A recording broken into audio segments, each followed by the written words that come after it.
கவிதை மறுபக்கம். நான் முத்துக்குமார்.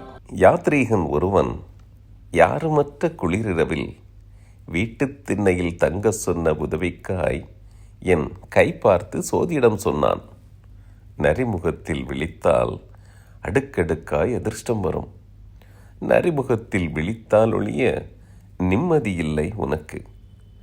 நகர வாழ்க்கையில் நரிக்கு எங்கே போவது? அரைக்கம்பத்தில் பறக்கும் கொடிபோல் பூ பூக்கும் கரும்புத் தோட்டங்களை தேடி இரவில் நரிகள் வருமாம். கிராமத்திற்கு சென்று காத்திருந்து பார்த்தேன்.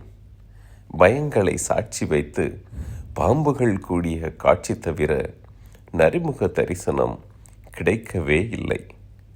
நெற்றிக்கண்ணுடையோன் மீண்டும் ஒரு முறை நரிகளையெல்லாம் பரிகளாக மாற்றிவிட்டானோ?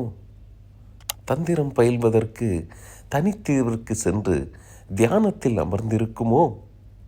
நான் ஒட்டு கேட்பதை அறியாமல் அருகில் இருந்த மரக்கிளையில் 2 பறவைகள் பேசிக்கொண்டன. 2 பறவைகள் பேசிக்கொண்டன.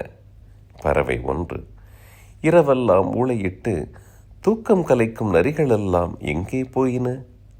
பறவை 2, மனிதர்கள் முகத்தில் விழித்தால் துரதிர்ஷ்டம் என்று எல்லா நரிகளும் எங்கோ ஓடிவிட்டன.